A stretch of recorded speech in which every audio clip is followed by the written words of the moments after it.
In the quiet hours before dawn, when the air aboard a battle barge tastes of cold metal and machine oil, there are voices that cannot sleep. Servo motors hum in the darkness, cooling vents exhale mist, and deep within a sarcophagus of ceramite and adamantine, a warrior dreams of a body he no longer owns. The ship's chapel glows with candlelight, but the dreadnought in the shadows does not pray. He remembers every bolt round that tore his flesh, every bone that shattered, every oath that chained him to life long after death should have claimed him. All of it lingers like ghosts sewn into his nerves of black-welded cable. His name was once Captain Arcturus Vale.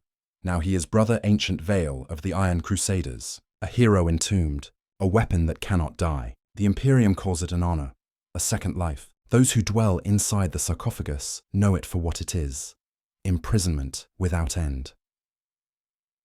If a story like this grips you, if the hidden tragedies beneath the Imperial Aquila fascinate you, then stay with us and consider lending strength to this channel. Like, share, and subscribe so this archive of forgotten truth survives one more night in the darkness. The Thunderhawk shook as it screamed through the upper atmosphere, the hull rattling beneath the force of re-entry. Plasma fire tore across the heavens, streaks of emerald light carving scars through the void black sky. Captain Arcturus Vale tasted blood inside his helm, a cracked rib grated with every breath. His armor, Mark 7, Aquila plate once polished to parade sheen, was now a ruined shell of cracked ceramite and exposed fiber bundles. Auspex runes flickered where they should have flared bright red. But too many systems were dead. His autosensors hissed static and smoke. He could barely see the battlefield unfolding below. He felt the Thunderhawk twist violently as flak detonated along its flank. Alarms screamed across the transport bay, drowning out the dying groans of wounded battle brothers strapped into the transit harness beside him. Someone recited the litanies of endurance through a shattered Vox grill, voice wavering with pain but unbroken.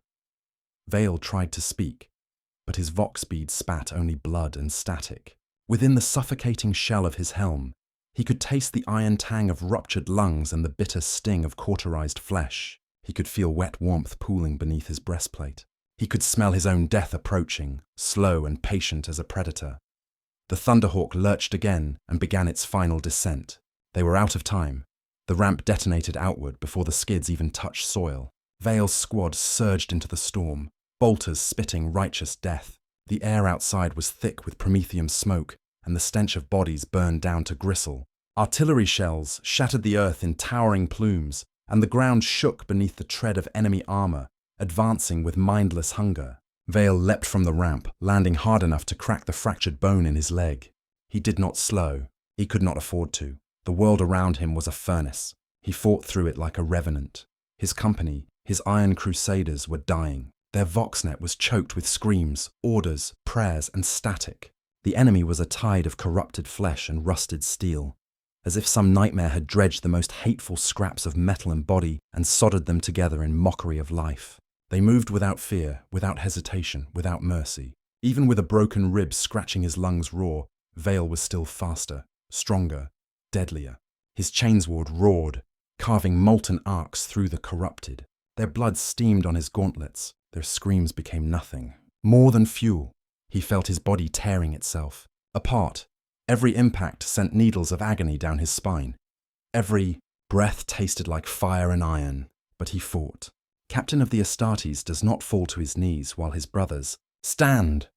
He saw Brother Corbin go down in a spray of shattered bone and armor, his battleplate cracking beneath the hammer blow of a monstrous, plague-ridden war engine. Vale hurled himself toward the beast, chainsword screaming, armor complaining, every muscle trembling with exertion. He carved dark flesh from metal-fused bone, tore out conduits of diseased tubing, and rammed his sword through a cluster of glowing glands. The machine beast convulsed and died in a blossom of rancid fire. When it fell, Vale collapsed with it. He forced himself upright, one knee sinking into the mud. His armor failed and sealed again in broken surges, autostims flooding his veins with bitter chemical fire, making his heart thunder faster and faster. Pain sharpened into clarity. He rose once more and dragged himself toward the survivors of his company. Half the battlefield was still burning when the apothecary reached him. Brother Prodigal Morkan knelt in the mud beside Vale, helm glimmering with shattered optics, gauntlets coated in battlefield residue. Morkan's voice was steady as he pierced the emergency ports on Vale's armor with a Medikey wand, his tone calm even as the bio readout spiked into catastrophic red. "You are dying." "My captain," Vale tried to answer, but his voice was gone. The only sound from his vox grill was the wet rattle of lungs filling with blood. Morkan lowered, his helm toward Vale's. "You served well." It was nearly enough to make him smile, but the apothecary was not finished. There was no time for elegy. The enemy was advancing, shadows of rusted limbs and slavering mouths cutting through the smoke. Morkan shouted an order into his vox link. Moments later, 3 initiates, still wearing the fresh, unmarred armor of younger warriors, ran forward carrying a stasis stretcher. They moved like ghosts, bolters firing controlled bursts to keep the corrupted at bay. Vale tried to push himself up. His arm refused to listen. The apothecary's gauntleted hand pressed gently against his shoulder plate, not in restraint, but in farewell. "Your body is finished," Morkan said, slicing through the shattered locks that held Vale's breastplate shut. "But your war is not." The armor cracked apart, spilling blood-black fluid and coils of ruptured tubing. Something inside Vale's chest gave way with a wet snap. He felt cold spreading through him like winter. The apothecary worked with brutal efficiency, injecting stasis compounds, clamping off torn arteries, sealing exposed organs with alchemical gel. Every sensation slid into numbness. Darkness crept in. But voices still reached him. Morkan's clipped commands, the roar of engines overhead, the howling of beasts that knew fresh prey was slipping out of reach. Someone lifted his broken body onto the stretcher. A Thunderhawk thundered low, engines burning trails of smoke across the sky. Vale felt gravity shift. Metal clamped. The ramp closed. The world shrank to a coffin of sound and vibration. As consciousness flickered, something else pierced the silence, a mechanized chant. Low, rhythmic, cold. He recognized the voices of tech marines reciting the rite of transfer. His heart lurched weakly in his chest. They were not saving him. They were preserving him. He tried to move, but the stasis field held him in perfect, suffocating stillness. Tech marines walked beside the stretcher, robes soaked with ash and sacred oils. Their servo arms dripped silver lumen gel onto his wounds. They murmured prayers to the Omnissiah. Voices filtered through incense-thick vox grills. One leaned close to check the readout on his life support casket. "He will survive," another responded, voice flat as iron. "He is a candidate," Vale wanted to scream. The sarcophagus awaited. The next memory came like a knife of cold light piercing the void. Vale opened his eyes, or thought he did. For a moment he saw nothing but shadow. Then a faint crimson glow traced across his vision, followed by lines of pale data streams flickering at the edge of his mind. He tried to breathe and felt no air. He tried to speak and felt no voice. Something tightened around his chest, crushing and infinite. He realized with sickening clarity that he had no control over his own body. He had no body at all. His world was a prison of ceramite and adamantine, packed with neural needles, nerve jacks, and cold coils of machinery fused into what remained of his flesh. He could feel cables threaded into his spine. He could feel steel where bone once lived. He could feel the absence of limbs that had been amputated and replaced with weapons he could not yet command.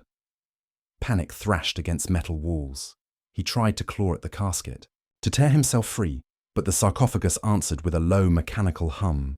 Restraints he could not see, or even fully comprehend, tightened around the remnants of his body, pinning him in place. 1,000 needles sank deeper, merging his neurons with the machine's logic. He was suffocating without lungs. He was screaming without breath. He did not know how long he struggled. Eventually, a voice penetrated the suffocation. It echoed through internal vox channels rather than air, deep and resonant, shaped by ritual rather than warmth. "Captain Arcturus Vale, you have not died." The voice belonged to Reclusiarch Othriel, chaplain of the Iron Crusaders. Vale had known him for centuries. He had marched at Othriel's side on 5 worlds. Together they had stood against the Necron, tomb swarms on Hades Magna. Vale trusted him, yet something inside him recoiled at hearing the chaplain's voice filtered through the coffin echo of a Dreadnought feed. "You have been granted a second life," Othriel continued. "The chapter still needs your wisdom. The Imperium still needs your strength. You will serve. It was supposed to be an honor. Every Astartes knew that. To serve beyond death. to become a living engine of war, a revered relic. But inside the sarcophagus, Vale felt only terror. He tried to answer, he tried to speak, he tried to scream. Othriel continued his litany, as if Vale were kneeling beside him rather than bolted into an armored tomb. You will endure pain. You will endure duty. This is the price of eternal service. Something moved at the edge of Vale's awareness. Huge shapes loomed through the darkness. The sarcophagus hissed as its casket locks disengaged, and mechanical harnesses lifted it upward. Light stabbed into his vision, harsh, unforgiving lumen strips reflecting off steel and servo arms. The walls of the chamber were lined in purity seals and sacred script written in blood and oil. Candles burned in recessed alcoves. Incense smoke curled around him like funeral shrouds. The dreadnought cradle swallowed him whole. His consciousness stretched into the machine. He heard reactor cores rumble beneath him. He felt servo muscles coil along the adamantine limbs now attached to his sarcophagus. A targeting array flickered at the edges of his perception. A cannon whispered its readiness. He realized he could crush a tank beneath a single adamantine fist. He realized he could fire a weapon designed to tear a titan in half.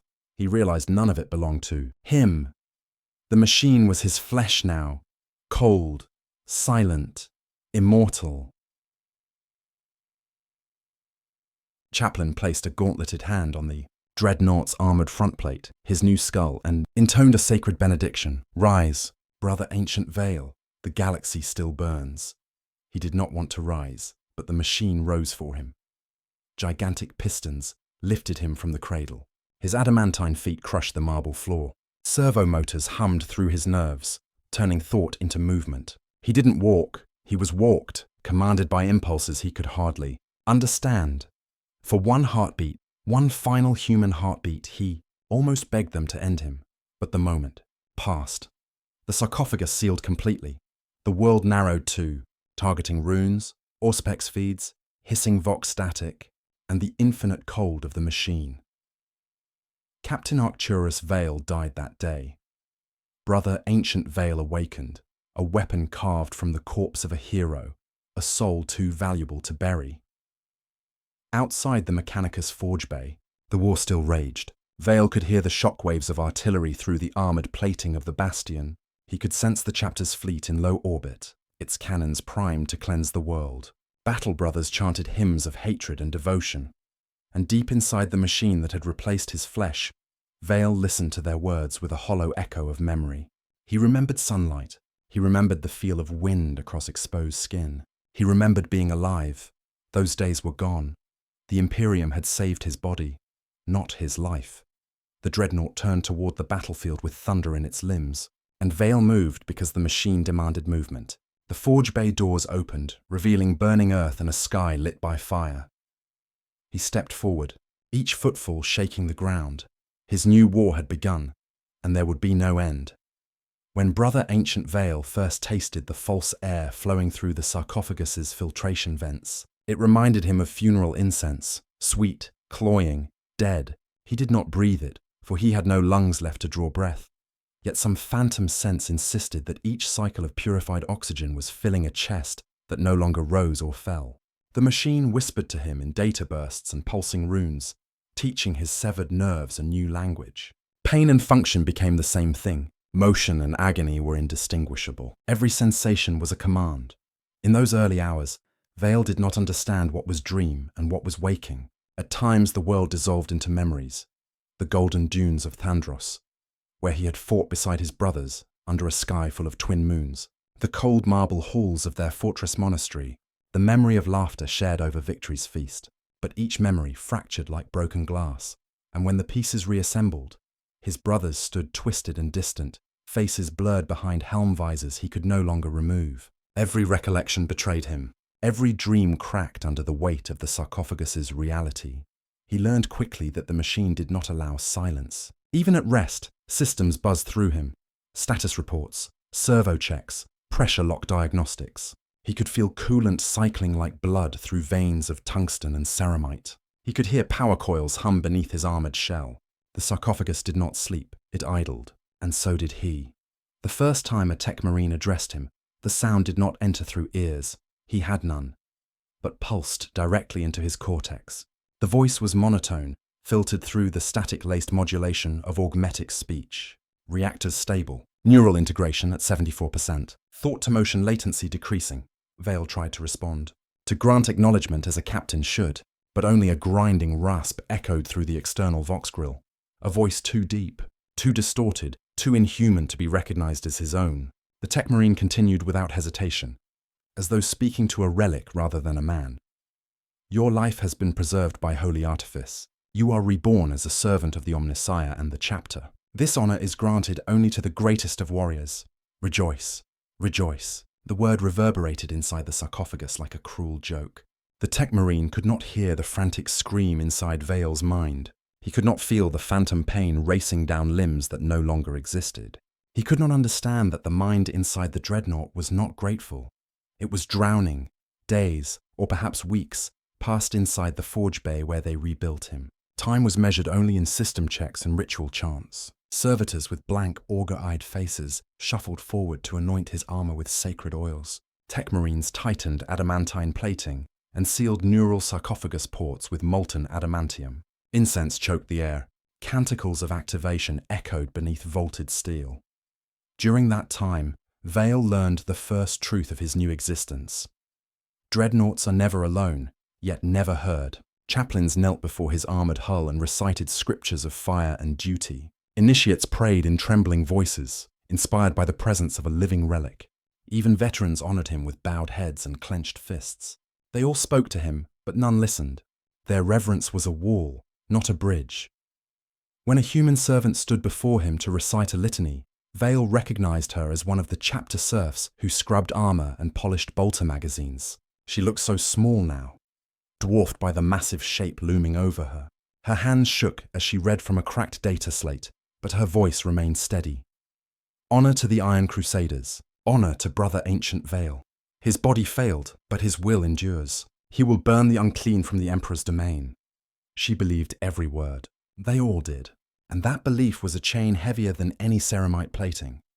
Sometimes, in the deepest hours of the night cycle, when the forge bay's lights dimmed and only servo skulls glided between the workstations, Vale tried to remember whether he had ever wanted this. He recalled the words spoken on many battlefields. A second life is a blessing.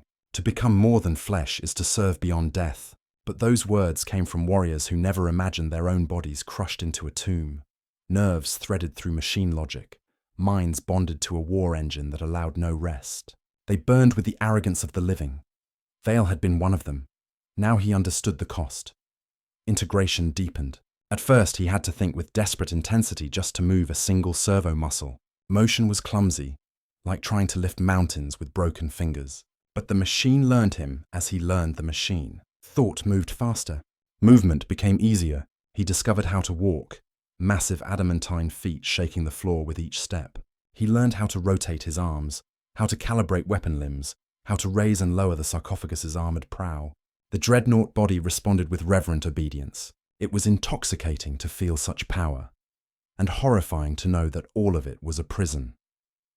On the day they activated his armaments, a procession of chaplains and tech marines formed a ring around him. Candles fluttered in the artificial breeze. Servo arms lowered a twin-linked Lascannon into its socket on his right arm, locking it into place with the screech of adamantine teeth. The weapon's machine spirit stirred, whispering in fragmented pulses. Vale felt the presence of it, eager and hungry. On his left arm, they mounted a power fist the size of a rhino transport, crackling with caged energy. As each weapon fused to his frame, his consciousness brushed against the predatory instincts inside them. Machine spirits were not alive as men were, yet they had moods, appetites, whispers of violence waiting to be unleashed. Something cold slithered through him. Not fear, but recognition. He was more than a warrior now. He was an engine of murder. When they finished the anointing, Reclusiarch Othriel placed his hand upon the Dreadnought's armored hull. Brother Ancient Vale, you are ready. Ready. As if readiness meant acceptance. Vale wanted to say no. He wanted to beg for release, but the machine allowed only one form of speech. A grinding roar echoed through his external vox, low and thunderous. It shook the braziers on their stands and made the initiates flinch. The sound was not language. It was obedience. They escorted him to the training hall deep within the fortress monastery. The doors were wide enough for tanks, Stone pillars trembled beneath the weight of his footfalls. The moment he entered, targeting runes flickered across his vision. Servitors emerged from alcoves, dragging battered armor plates and rusted hulks of metal into open ground. At a Tech Marine's command, tasseled servo skulls ignited their Auspex arrays. The air vibrated with power. Vale understood. They wanted him to kill. The first test target, a ruined hull of a Rhino transport, stood 20 meters ahead. Vale hesitated, not because he feared the weapon, but because the act of lifting his arm required a shred of will that felt too much like surrender. Yet the data stream in his mind pulsed with a command. He raised the Lascannon, servo muscles whining. The targeting rune flashed green. The shot tore through the Rhino like a god's wrath. Steel vaporized in a plume of red-hot shards. The entire ruin collapsed into molten wreckage. Tech Marines chanted praise to the Omnissiah. Chaplains recorded the strike as a sign of divine favor. Vale heard their hymns echoing off the stone walls. But the only sound he truly registered was the faint crackle of cooling metal and the empty silence in his own mind. One target became 10, then 20. Mock battle scenarios, simulated enemy armor, inhuman constructs built to mimic monstrous foes. Each fell before him, shattered beneath lass fire, or crushed in the iron grip of his power fist. The machine moved faster with every command, faster than flesh, faster than thought. He was learning, or being rewritten. When they ended the trials, the Reclusiarch approached him again. "You have awakened to purpose." Vale stood motionless. The Dreadnought body did not pant. It did not sweat. It did not tremble. It simply existed, ready for more killing. The Reclusiarch continued. "War calls again. The chapter sails to Vordara. We will answer the enemy with fire. You will join us." Join, as though he had chosen. The Forge Bay lights dimmed, signaling the end of the activation cycle. The chaplains departed. The Tech Marines logged their data and withdrew into the shadows. The only figures left were the servitors, expressionless, tending to tools they would never understand. Vale's world shrank back to silence. But silence did not mean peace. When the Tech Marines deactivated his combat systems and lowered his power consumption to dormant levels, his awareness remained. His mind floated in cold darkness, tethered to a body that never slept. He could not dream. He could not die. He could only wait. Time lost meaning. It might have been hours. It might have been days. He heard the distant rumble of the Fortress Monastery's machinery, the thunder of gunships passing overhead, the soft clatter of servitors dragging tools across the floor. Somewhere far away, Astartes trained, marched, prayed. Life continued without him, and yet he remained here, trapped in metal and memory. He remembered warmth. He remembered wind. He remembered sunlight glinting on armor. He remembered a heartbeat. Now, only the machine's heartbeat remained. A low, steady thrum vibrating through the sarcophagus walls. There would be no release. There would be no death. There would only be war. At last, the Tech Marines returned. They did not speak to him, but their hands carried fresh oils, sacred seals, and the components of reactive plating. Candlelight flickered against their augmetic limbs as they prepared for deployment. The vault doors rumbled open, revealing the cavernous launch bay of the battle barge. Vale felt the air change, cold, metallic, star-touched. A Thunderhawk waited beyond the loading ramp, engines burning like caged suns. This was not a dream. This was not a nightmare. This was eternity. The machine surged to life beneath him as they activated his motor systems.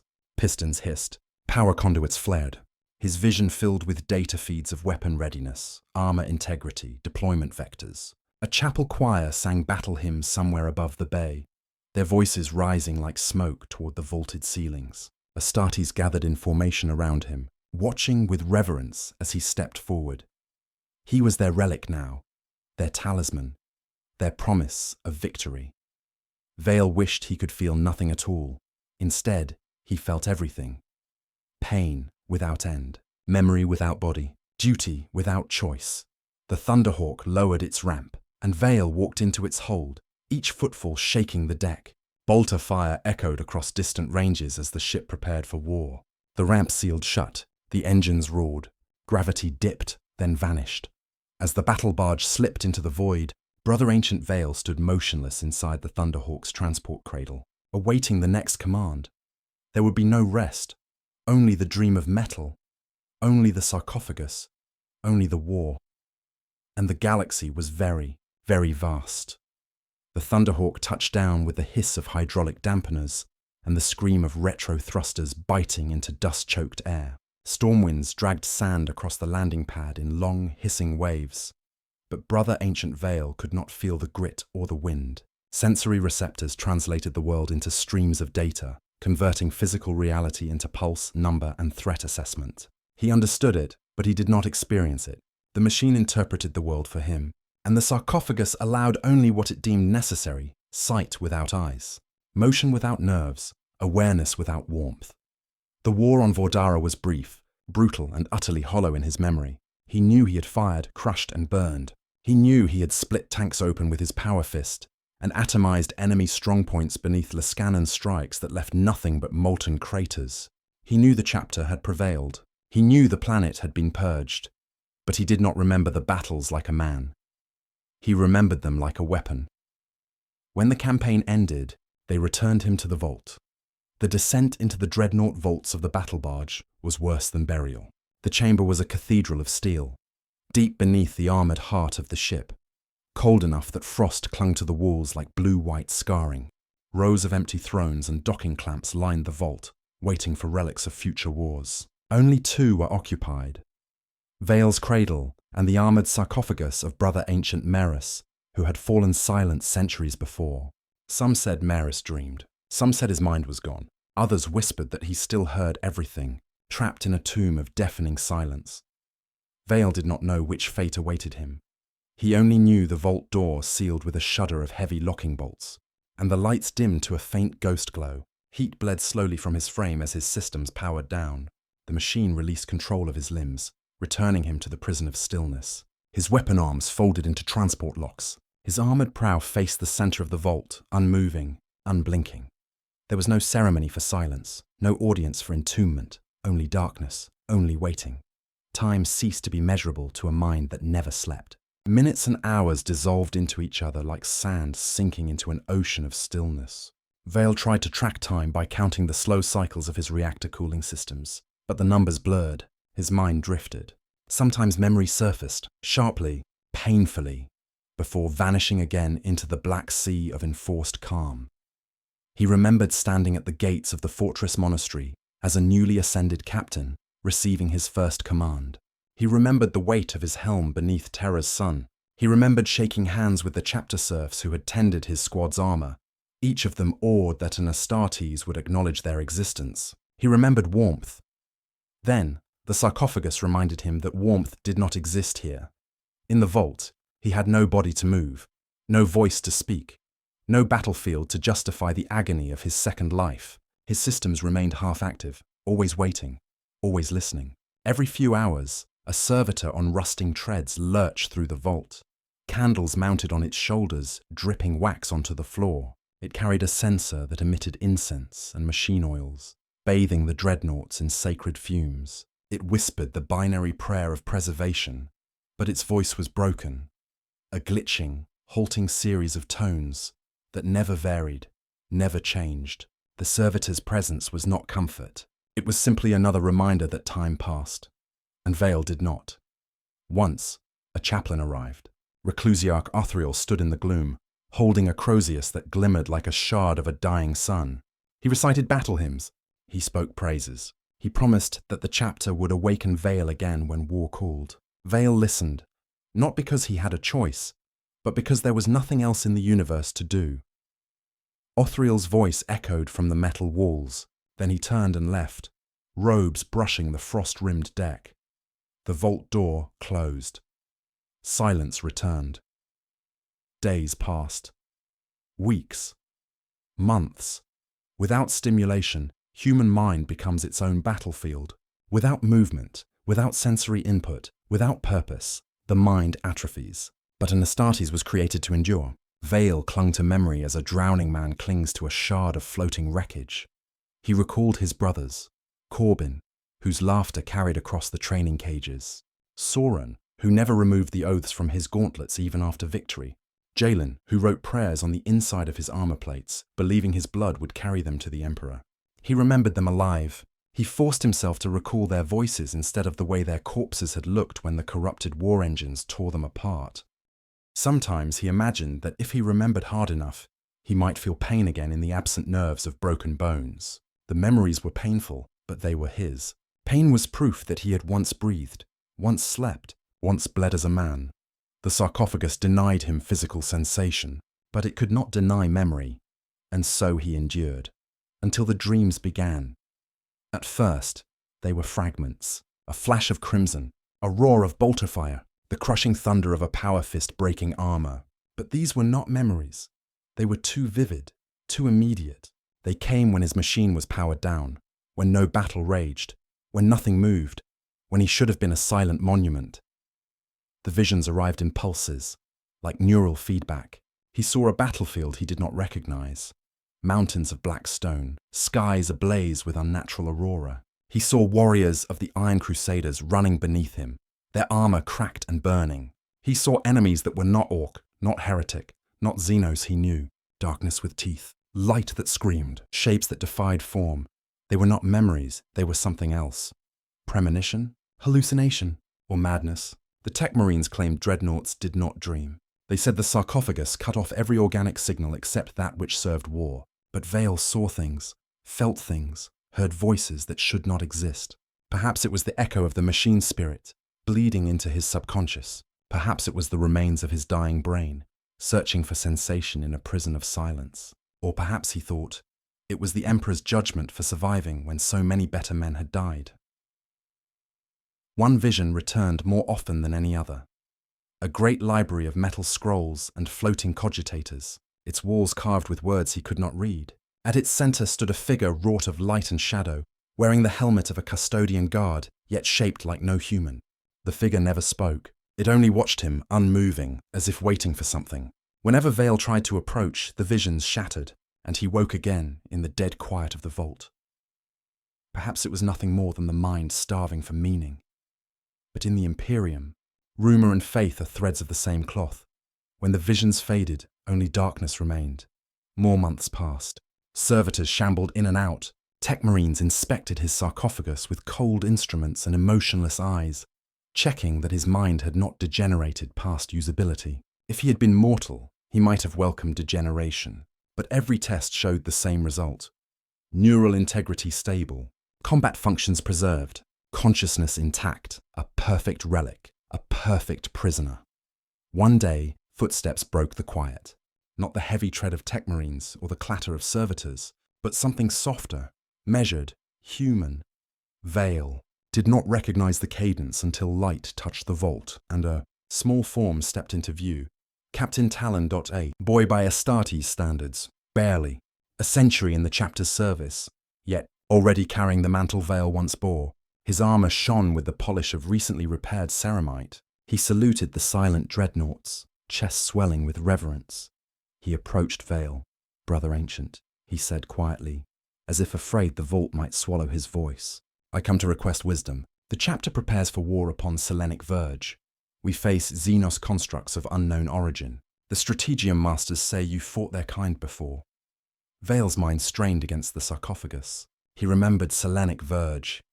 He remembered a world where Necron tomb cities awakened beneath cities of Imperial settlers, grinding bones to dust with silent, perfect efficiency. He remembered the way their gas fire stripped flesh from power armor like paper. He remembered victory paid with oceans of blood. He tried to speak. Silence answered. He tried again, forcing thought against the machine, commanding the Vox Grill, desperate for one sound, one word, one warning. A low, grinding rumble emerged, metal scraping metal, nothing more. Talon bowed his head. "You owe us nothing, Ancient One. Your silence is already a blessing. We will prevail." He turned and left the vault, the door sealed. Vale was alone again. The failure carved deeper wounds than any battlefield.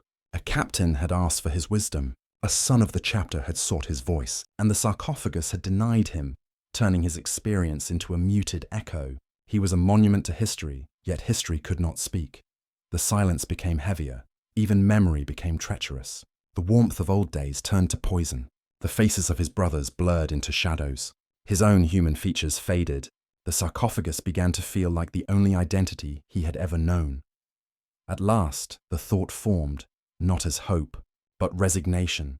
I am no longer Veil. I am only Brother Ancient. I am only the machine. He would have drifted into that hollow truth forever, if not for the alarm. It struck the vault like a thunderclap. Red warning lights flaring through the darkness. Klaxons wailing down the metal corridors. Emergency runes burst into Veil's vision. His dormant weapon systems powered up without his command. Reactor cores surged. Targeting arrays snapped online. Servo muscles trembled in anticipation. War. The vault doors split open with hydraulic screams. Tech Marines sprinted inside, robes flaring behind them. They combed through machine script, unlocking clamps, stripping coolant lines, triggering awakening rites. Incense burners ignited. Servo arms plugged power conduits into the Dreadnought's hull. Veil's limbs twitched. His vision brightened. His sensory feeds bloomed. The sarcophagus dragged him fully awake. There was no choice, no hesitation, no hesitation. Combat protocols flooded his mind. The long silence ended in a single moment of brutal clarity. He was needed. He was a weapon. He would be unleashed. The clamps released. The cradle opened. Veil stepped forward, shaking dust from his armored hull. The Tech Marines followed, chanting machine psalms as they hurried him toward the launch bay. Outside, the ship's voxnet was chaos. Orders, screams, alarms, the grinding thunder of incoming fire. Something was attacking the battle barge, something strong enough to threaten an Astartes vessel. Veil did not know fear, but he understood. Purpose. The long silence was over, and the galaxy was calling him back to war. The battle barge trembled as if some vast beast clawed at its armored hull. Warning runes pulsed crimson across Veil's vision, enemy signatures flaring like wounds in the dark. Every dormant system inside his sarcophagus surged to life. Las capacitors humming, targeting arrays sharpening, reactor heat rising through adamantine bones that could no longer feel. He marched toward the launch bay, each step shaking the deck. Servitors scrambled out of his path. Tech Marines sprinted beside him, reciting Binhuric commands, slamming fresh power cells into his weapon housings. A wall of blast doors shrieked open with hydraulic agony, revealing the cavernous maw of the drop portal. Veil saw nothing beyond but fire and void. The enemy had boarded them, not Xenos. Not heretic Astartes. The sensor data streaming into his cortex was too old, too cold, too silent. Their signatures flickered like ghosts, appearing, vanishing, reforming farther down the corridor. They moved with mathematical precision, each footfall identical to the last. No heat signatures, no breathing, no heartbeat. Necron. Veil recognized the presence the way a dying man recognizes the taste of poison he has swallowed before. The first breach tore open the starboard bulkhead, showering the bay in sparks and shredded metal. Emerald lightning slashed across the deck, flaying servitors into clouds of scorched bone and melted steel. Astartes moved to intercept, bolters roaring, grenades thundering, but the enemy advanced without fear, without pause. Metal bodies of necrodermis and living circuitry strode through the storm, eyes burning with corpse light, gorse flayers humming in their skeletal grips. Each shot stripped armor down to atoms. Each march step echoed like a funeral bell. Veil's machine spirit reacted before thought. He charged. The Thunderhawk cradle shattered beneath his first step as he tore free of restraint clamps. His power fist ignited in a storm of energy, arcs of white-blue lightning dancing across adamantine knuckles. His Lascannon swung toward the advancing phalanx, targeting arrays painting the enemy in crimson runes. One thought, one command, fire. The last beam tore a line through the Necron ranks, carving holes through torsos, slicing limbs from metal bodies, turning flensed skulls to molten slag. But the fallen did not stay fallen. Fingers of living metal twitched, limbs reformed, torsos dragged themselves upright, reassembling with obscene precision. The Necron line marched forward. Veil met them like an avalanche given flesh. His armored feet crushed skull and spine, his power fist slammed into a lich guard, pulverizing it into shards that skittered across the deck. Green light flickered in the scattered debris. Pieces crawled back toward each other, reforming through impossible technology.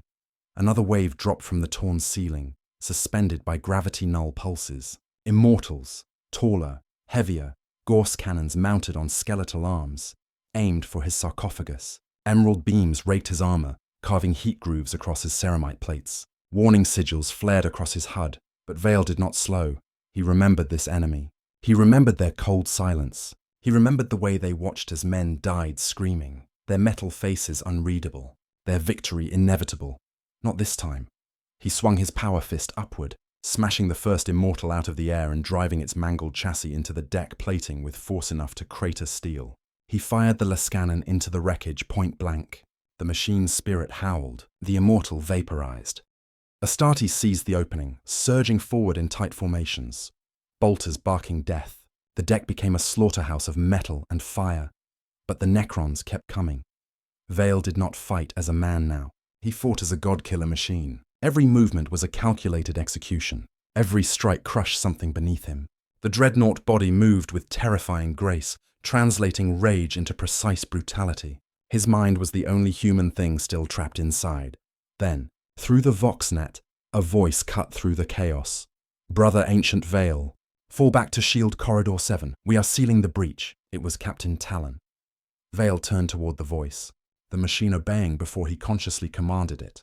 His massive form cleared the ground in long, thunderous strides. Fire rolled behind him as demolition charges detonated, sealing part of the breach. The corridor beyond was narrow, walls lined with cracked frescoes of the chapter's triumphs. Statues of ancient heroes stared down, as if watching their descendants fight the same unending war. A Necron overlord strode into view ahead, its ornate staff crackling with sickly green energy. Vale recognized the weapon, an emetic annihilator. He had watched one shear a predator battle tank in half with a touch. The overlord raised it. Vale charged, shaking the corridor. The staff swung. Energy shrieked. The Dreadnought's left arm convulsed as the power fist's plating buckled, ceramite dripping like molten wax.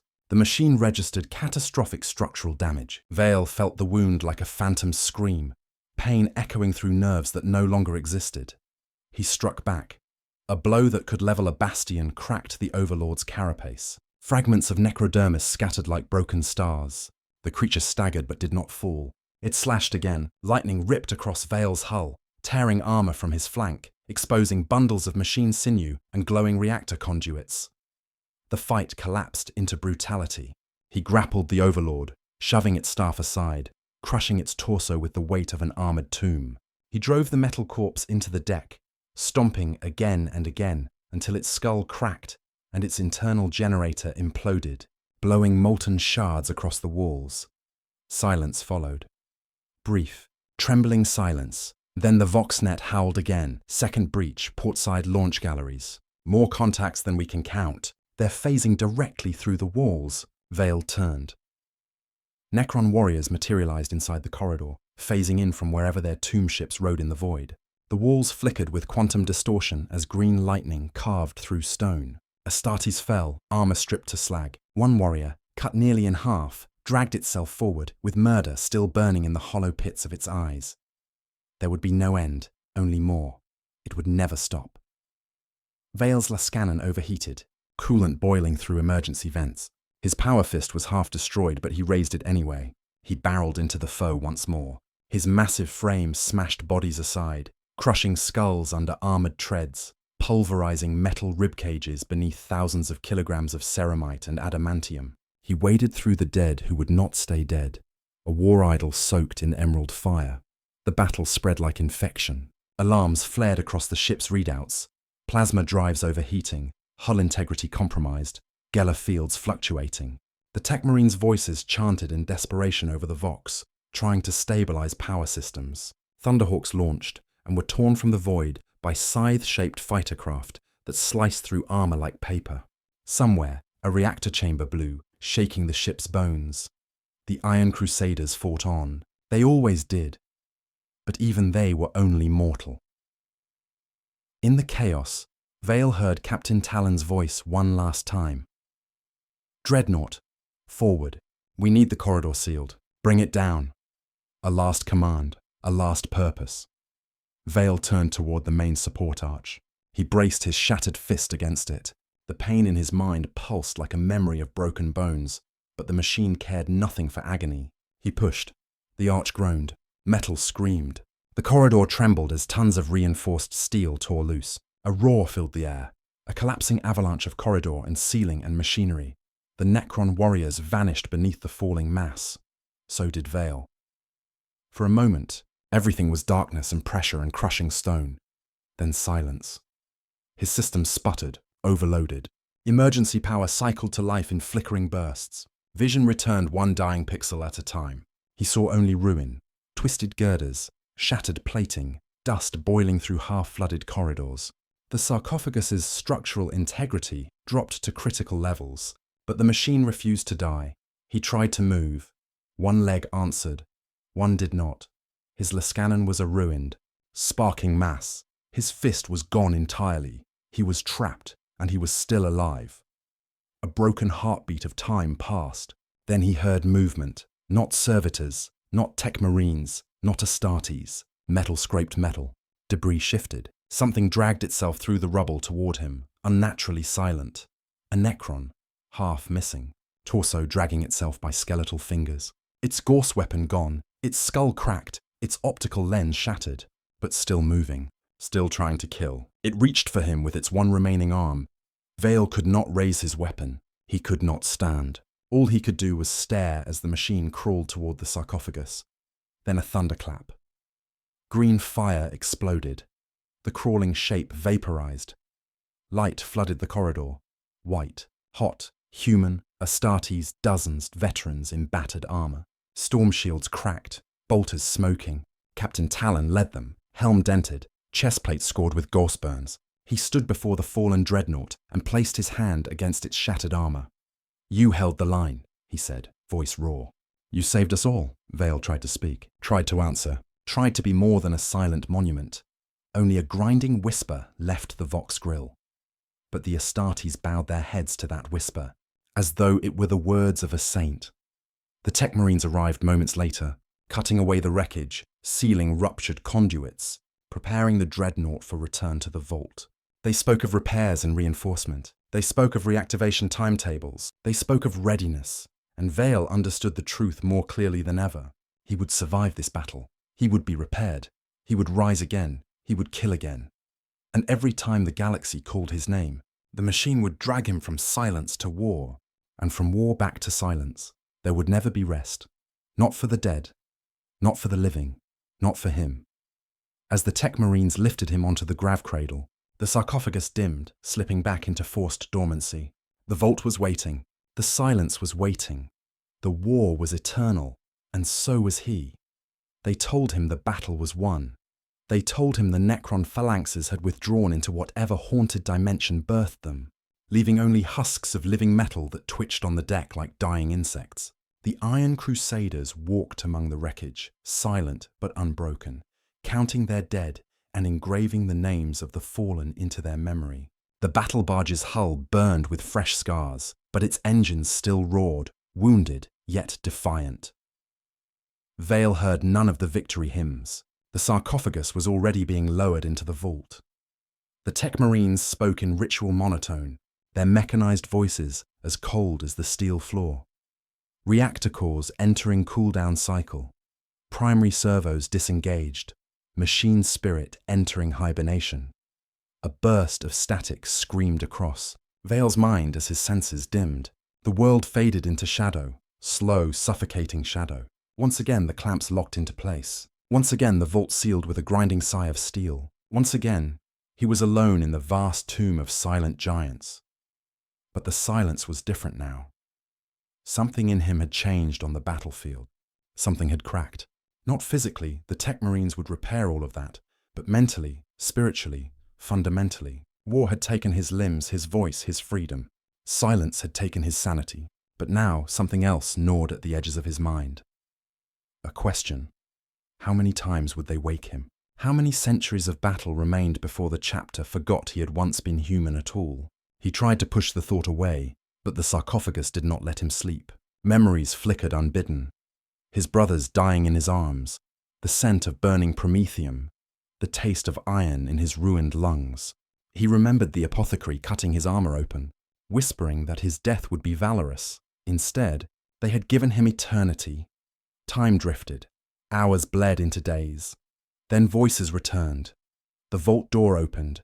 Not with the hurried clamour of technicians, not with the chanting of chaplains, but quietly, soft footfalls approached. Vale recognized the cadence instantly, human, unaugmented, nervous. A chapter serf. He stood alone beneath the vaulted ceiling, clutching a bundle of parchment and an incense burner that swung from trembling fingers. He was young, too young for the burden written across his face. He knelt before the Dreadnought, lighting candles at its feet, and recited a prayer of remembrance. His voice shook. "Brother Ancient Vale, we honor your sacrifice. We thank you for saving us." Vale listened. The serf's hands trembled as he unrolled the parchments. Fresh purity seals meant to be affixed to Vale's armor, symbols of devotion and gratitude. But the boy did not rise immediately. He looked up at the looming Dreadnought, swallowed hard, and spoke again, voice barely more than a breath. "Do you hear us?" The question was desperate, almost painful. Vale tried to answer. The sarcophagus allowed only silence. The serf lowered his head. "Forgive me. I know I should not ask, but the chaplains say the ancients hear every word, that they watch over us, that they care." He hesitated. "They say you feel no pain." Vale felt nothing but pain. The boy placed a hand upon the Dreadnought's armoured plating, fingers small against the immense ceramite shell. He whispered a confession, meant for no ears but the machines. "My brother died today. He was only a squire. He was just learning to polish bolters. I do not know if he had faith enough for the Emperor to hear him." Vale felt something. No, remembered something. A memory of kneeling beside young recruits, teaching them the first rites of war, telling them that courage was not born, but forged. He had lived those words once. He had believed them. Now they tasted like rust. The serf lit the last candle and bowed. "Thank you for listening, Ancient One, even if you cannot answer." He turned to leave, and Vale moved. Not much. The sarcophagus resisted his intent. His motors were offline. Power was minimal, but a faint tremor ran through his frame. A groan of stressed metal, a whisper of machine sinew reacting to a spark of willpower. A sound no human should have noticed. The boy froze. He turned back slowly, eyes wide, wordless, terrified, awestruck. He bowed again, deeper this time. I will tell them. You watch over us." He fled, footsteps echoing down the corridor. Vale did not know if the movement had been real or imagined, but it exhausted him. His consciousness dimmed. The vault swallowed the moment, and the silence returned. Hours passed, then days, then longer. His thoughts coiled around themselves, forming questions with no answers. Was this honor? Was this immortality? Was this devotion? Or was this a punishment too sacred to refuse? His mind drifted again, and the visions returned. He stood once more in that impossible library of metal scrolls and floating cogitators. Light bled from the walls like liquid gold. The armoured figure stood at the centre, the impossible custodian shadow whose form flickered between human and something vast. It watched him with expressionless calm. But this time, Vale spoke, not with a voice, but with thought that shook the dream. "End me." The figure did not answer. Vale felt his mind strain. "Release me from this prison. Let my death mean something." Still the figure did not move. Instead, the vision shattered like glass beneath a hammer, and he woke. Not to silence, but to voices. Real ones. The vault door opened again. This time a group entered. Chaplain Othriel, Captain Talon, and 3 tech marines. Their expressions were grave. Their voices hushed. Othriel approached the Dreadnought and placed a hand upon its hull. "Brother Ancient Vale, your repairs are complete. The chapter readies for war once more. War. Always war." It was the only language the Imperium understood. But Othriel did not continue his usual litany. Instead, he paused. His voice softened. "Talon has a request." The young captain stepped forward. His helm was removed, his face gaunt with exhaustion. He looked up at Vale with something more than reverence, something like sorrow. "I ask this as a son of the chapter," he said quietly. "Not as your commander." The tech marines exchanged uneasy glances, metal fingers tightening around their tools. Requests were not made of Dreadnoughts. Orders were given, but Talon ignored them. "You have served us for centuries. You have been our shield, our vengeance, our teacher." but I have seen what your existence costs. Silence stretched through the vault. Talon bowed his head. I do not want your fate. The words throbbed through Vale's mind like a struck bell. A living Astartes stood before him, asking not to be saved in death, asking not to be entombed, asking not to be immortal. Othriel placed a hand on Talon's shoulder, but the captain continued. When my time comes, when my body fails, do not place me in the sarcophagus. Let me rest with my brothers. Do not make me a prisoner of metal. Vale felt something stir in the machine, a surge of emotion so raw it nearly fractured the interface. He tried to speak, tried to warn him, tried to tell him that the chapter would not honor such a request, that Dreadnoughts were not chosen from the willing, they were chosen from the dying, when the battle demanded more blood. The sarcophagus allowed no words, but the machine let him move. Very slightly. Just enough. The Dreadnought bowed its head by a fraction. Small, imperceptible to most, but not to those who watched him closely, not to those who wanted to believe he still had a soul. Talon's breath caught. He understood. Othriel closed his eyes, whispering a prayer. We hear your will, brother ancient. It was a lie, or a hope, or a mercy. The Tech Marines prepared the protocols to wake Vale fully. They moved to reconnect his conduits, activate his weapons, and prepare him for deployment. The next war waited. The next silence loomed beyond it. But something happened then that no one expected. Vale resisted. The sarcophagus screamed as he locked his legs and refused to move.